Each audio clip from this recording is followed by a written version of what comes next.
आजच्या धकाधकीच्या जीवनात आपण रोज कशी काळजी घ्यायची आपली हे विसरूनच गेलेलो आहे. त्यामुळं आपल्याला बऱ्याच साऱ्या डिसऑर्डरला फेस करावं लागत आहे. तर तसंच एक डिसऑर्डर आपल्या शरीरात घर करते जर आपण आपल्या शरीराकडे स्वतःकडे लक्ष नाही दिलं तर, ते म्हणजे थायरॉईड. आता thyroid function in human body. तर थायरॉईड हा काय आहे आणि थायरॉईड कुठे असतो? तर थायरॉईड हा एक बॉडीचा ऑर्गन आहे. थायरॉईड एक ग्लॅड आहे, म्हणजे एक अंतस्त्रावी ग्रंथी आहे जी की गळ्यामध्ये असते आणि ती ग्रंथी छोटी असते. साधारण तिचं वजन 10 ग्राम असते आणि ती इथं असते. तर आपल्या शरीरामध्ये खूप सारं मोठं काम करत असते ती. थायरॉईड हा एक ऑर्गन आहे. तुमच्या शरीराला किती एनर्जी द्यायची, कोणकोणते बॉडी पार्ट ॲक्टिव्ह करायचे, तुम्ही कसे फील करत आहात, जे खूप सारे फूड आहात जे तुम्ही खाता त्याचं डायजेशन करायचं आहे ते किती स्पीडनं करायचं, हे सर्व काम थायरॉईड ही अंतस्त्रावी ग्रंथी करते. म्हणजेच एक रेग्युलेटर आहे ही ग्रंथी आपल्या शरीरामध्ये. जसं फॅनला एक रेग्युलेटर असते की ते स्पीड कमी जास्त करते, त्याच पद्धतीनं ही ग्रंथी स्पीड कमी जास्त करते आपल्या बॉडीची. तर आपल्या शरीरात थायरॉईड ग्रंथी रेग्युलेटरचे काम करते आणि तेही निरंतर. तर शरीराचे तापमान कमी जास्त करण्यास थायरॉईडची ग्रंथी मदत करते.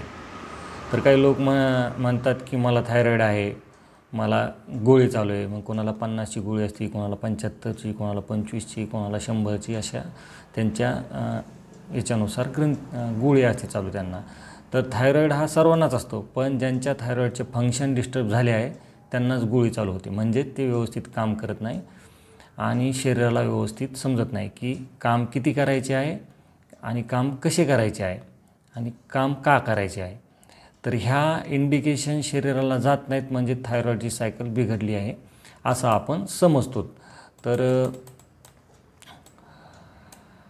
तुम्ही जर आयडियल वेटवर असाल तर तुमचं आयडियल वेट उंचीनुसार पाहिजे. जर तुमची 160 सेंटीमीटर उंची असेल पुरुषाची तर त्याचं आयडियल वेट 60 असते, म्हणजे सेंटीमीटरमधून 100 वजा करायचे. तसंच महिलांच्या उंचीतून 105 सेंटीमीटर वजा करायचे. म्हणजे जर महिलेची उंची 160 सेंटीमीटर असेल तर त्याच्यातून 105 गेले 55 किलो, 55 राहतात तर 55 किलो त्या महिलेचं आयडियल वेटवर आहे असं समजायचं. तर मग तुम्ही आयडियल वेटवर आहात असं समजायचं जर तुमचं वजन मेंटेन असेल तर आपल्या शरीरातील ॲक्टिव्हिटी कमी जास्त होत असतात, त्यामुळं काय होते, वजन वाढते. मग त्यासाठी आपले वजन मेंटेन असणं खूप गरजेचं आहे. ज्यांना थायरॉईड असतो त्यांची स्किन ड्राय म्हणजे कोरडी असते किंवा रखरख होती. तर थायरॉईडची एक टेस्ट आहे, तिला आपण TFT म्हणतो. तर थायरॉईड फंक्शन टेस्ट, TFT. तर थायरॉईडमध्ये काय होतं आहे, खाल्लेलं जे आहे ते पचतच नाही, मग एनर्जी लॉस होते, एनर्जी तयार होत नाही. जे आपण जेवण करतो त्याच्यातून आपल्याला एनर्जी मिळण्यासाठी आपण जेवण करतो. त्यामध्ये काय होतं आहे, एक पेशी असते, त्या पेशीला आपण पिट्युटरी ग्लॅड म्हणतो. तर ही ग्रंथी काय करते, सकाळी उठल्यावर थायरॉईड ग्रंथीला सूचना देते की काम चालू करा. मग हे हार्मोन सिक्रीट करत असते. आपले शरीर एका सिस्टीमने तयार झालेले असते. तर त्या सिस्टीममध्ये बरेच प्रकार आहेत, ते आपण पाहूयात. तर त्या सिस्टीममध्ये पहिलं काय येते, ॲटम येतो, त्याच्यानंतर मॉलिक्यूल्स, त्याच्यानंतर DNA, त्याच्यानंतर सेल्स, त्याच्यानंतर टिश्यू, आणि या सर्वांना मिळून एक ऑर्गन तयार होते. तर हा एक ऑर्गन, असे भरपूर ऑर्गन मिळून आपली एक सिस्टीम तयार होते आणि ती सिस्टीम एकत्र आल्यानंतर आपलं शरीर बनतं आहे. आणि या शरीराला एनर्जी एका सेल्युलर लेवलवर लागते आणि ते पोचवण्याचं काम थायरॉईड ग्रंथी करत असते. तर थायरॉईडचे लक्षणं काय आहेत, जर तुम्हाला टॅबलेट चालू डॉक्टर साहेब चालू करतात त्यावेळेस काय लक्षण दिसतात तुमच्या शरीरामध्ये, तर ते आपण बघूया. थायरॉईडमध्ये काय होते, अचानक वजन वाढते किंवा अचानकच वजन कमी होते. तर काही काम न करता घाम येतो किंवा थंडी वाजते. उन्हाळ्यामध्ये थंडी वाजणं, हिवाळ्यामध्ये उन्हाळी लागणं, हे प्रकार होत राहतात. कॉन्स्टंट फटिंग, शरीरात पेन होणं, जसं की back pain, bone pen, muscle pain, मासिक पाळीचे प्रॉब्लेम महिलांना, स्किन ड्राय होणं, ऑइली होणं, कॅलेस्ट्रॉल हाय होणं, पुअर कॉन्स्टिपेशन, आणि मेमरी लॉस ही थायरॉईडची लक्षणं आहेत. तर याच्यावर आपण वेळीच लक्ष द्यायला पाहिजे. तर थायरॉईड हे एक ग्रंथी आहे, ग्लॅड आहे, तिची आपण तिला पिट्युटरी ग्लॅड असं म्हणतो ती, आणि ती सकाळपासून आपल्या शरीराला रेग्युलेट करते आणि सकाळी जे इंडिकेशन देते की थायरॉईड ग्लॅडला की उठा, आता काम सुरू करा. आपल्या शरीरासोबत आपण गप्पा करू शकत नाहीत, पण आपल्या शरीरात हार्मोन्स त्या गप्पा करत असतात. आपल्या शरीरात आपले अवयव हार्मोन्स सिक्रीट करत असतात, ते एकमेकांना इन्स्ट्रक्शन देत राहतात आणि हार्मोन्स आणि एन्झाईम ही शरीराची भाषा आहे. तर पिट्युटरी ग्लॅड आणि हार्मोन्स सिक्रीट करते, तर त्याला आपण TSH म्हणतो. तर TSH म्हणजे काय, थायरॉईड सिक्रीटिंग हार्मोन्स, आणि TSH सिग्नल देतो हार्मोन्सला रिलीज करा आणि सिक्रीट करा. जर TSH हाय असेल तर T4 लो असतो. जर एखादी गोष्ट हाय असेल तर ती मग हायच असायला पाहिजे, पण इथं थोडं वेगळं आहे. जर तुमचा T4 लो होतो TSH हाय असल्यानंतर, तर त्याला आपण हायपोथायरॉइडिझम म्हणतो. तर हायपोथायरॉइडिझम हा जास्त लोकांना असतो. लो TSH म्हणजे हाय फ्री T4 हायपरथायरॉइडिझम, जे ओव्हर ॲक्टिव्ह लोक असतात त्यांच्यामध्ये आढळून येतो. T3 T4 काय असते आणि तिचे लेवल किती असायला पाहिजे, तर TSHची नॉर्मल रेंज आहे 0.5 to 4. तर TSH बेस्ट रिझल्टला 1 पाहिजे, 1.0 पाहिजे. आता T4 थायरॉक्सिन लेवलची नॉर्मल रेंज आहे 10 to 20, आणि T3 ट्राय आयडोथायरोसाईन हा 4 to 8च्या याला पाहिजे, पण 6 असेल तर परफेक्ट लेवल असते त्याची. या सर्वात काही गडबड जर झाली तर आपल्याला TSHची गोळी घ्यावी लागते.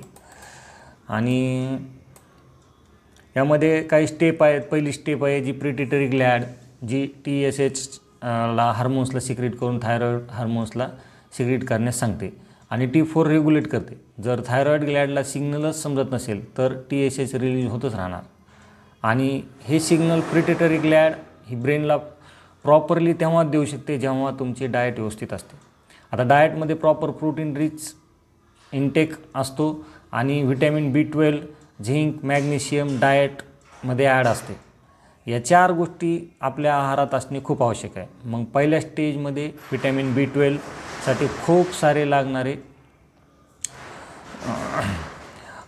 तर B12 हे ना, खूप सारे लोक B12चे इंजेक्शन घेतात, झिंकच्या गोळ्या खातात, आणि मॅग्नेशियम तर त्यांना माहीतच नसते, आणि प्रोटीनला तर घाबरतातच.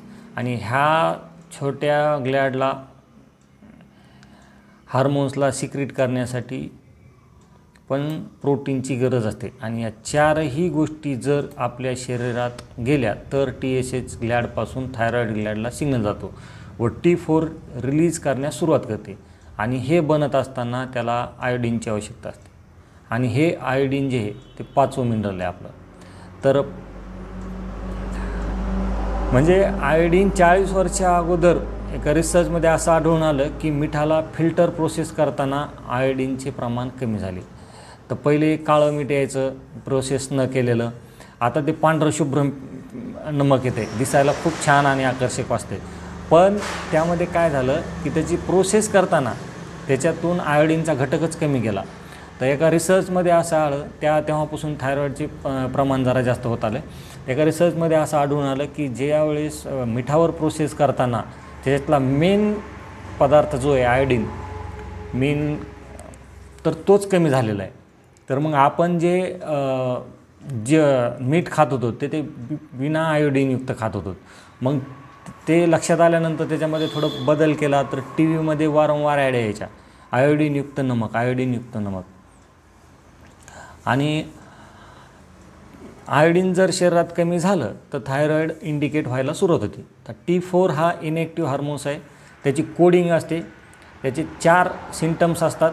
थायरॉईड ग्लॅडला T4 पासून T3ला कन्वर्ट करण्यासाठी व्हिटॅमिन B12, B2 आणि Cची पण आवश्यकता असते. आणि T3 T4 केव्हा कन्वर्ट होते, तेव्हा तो अन्नाला अलग हिस्सात विभागले जाते आणि पहिले T3ला T4मध्ये कन्वर्ट होतो, तो लिव्हरमध्ये, आणि त्यासाठी सेलेनियम नावाच्या मिनरलची गरज पडते आणि हे सेलेनियम डाएटमध्ये मिळते. तर 60% लिव्हरमध्ये कन्वर्ट होतो, 20% छोट्या आतडीमध्ये स्मॉल इंटेस्टाईनमध्ये, आणि काही रिव्हर्स होते म्हणजे ते वेस्ट असते. तर 80% T3 जेव्हा बनते तेव्हा बॉडीचे फंक्शन प्रॉपर काम करते. सेलेनियम मिळाल्यानंतर T3 रिलीज होतो आणि तयार झालेली एनर्जी बॉडीला पोहोचवण्यासाठी व्हिटॅमिन ए आणि व्हिटॅमिन डीची पण आवश्यकता असते. तर गोळ्या औषधात आणि चांगल्या डाएटमध्ये एवढाच फरक असतो की ज्या गोळ्या आपण घेतो त्या आपल्या शरीराला लागणारे TSH हार्मोन्सची जी उत्पादन क्षमता आहे ते ॲटोमॅटिक करून देतात. मग शरीराला ते रेडीमेड मिळाल्यामुळे शरीर ते बनवतच नाही, परंतु शरीराने ते बनवायला पाहिजे. आणि जर शरीरानं ते जर बनवलं नाही तर मग गोळी घ्यावी लागते, आणि गोळी जर असेल तर शरीर बनवत नाही. मग त्यामुळे काय होते, आपलं गोळीचं प्रमाण वाढतच जाते. मग याला आपल्याला डॉक्टर साहेब गोळी वाढवूनच देत राहतात. प्रत्येक वेळेस आपण चेकअपला जातो तर त्यावेळेस काय होते की आपली गोळी वाढतच जाते, पण ती कमी होण्यासाठी आपण काय पुरेसे प्रयत्न घेत नाहीत. आपण डॉक्टर साहेबांना पथ्य विचारतो, तेवढं पथ्य सांगतात, आपण तेवढंच पाळण्याचा प्रयत्न करतो, जास्त आपण डोकत लावत नाहीत. पण जर थायरॉईडचे समूळपणे नायनाट करायचं असेल तर आपल्याला आपल्या आहारात बदल करावा लागेल, आपल्या डाएटमध्ये बदल करावा लागेल, आपल्याला रोज वर्कआउट करावं लागेल. आणि अशा जर तुम्ही चांगल्या सवयी लावल्या, चांगला डाएट बदलला, चांगली लाईफस्टाईल वापरली तर नक्कीच तुम्हाला रिझल्ट येऊ शकतो. आणि त्यासाठी तुम्ही मला संपर्क करू शकतात. त्यासाठी आपण रोज झूमवर वर्कआउट पण घेत असतो, ऑनलाईन बॅचेस घेत असतो. जर याच्यामध्ये तुम्हाला माहिती आवडली तर आपल्या चॅनल लाईक करा व्हिडिओला.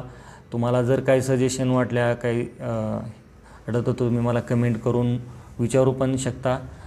थँक्यू.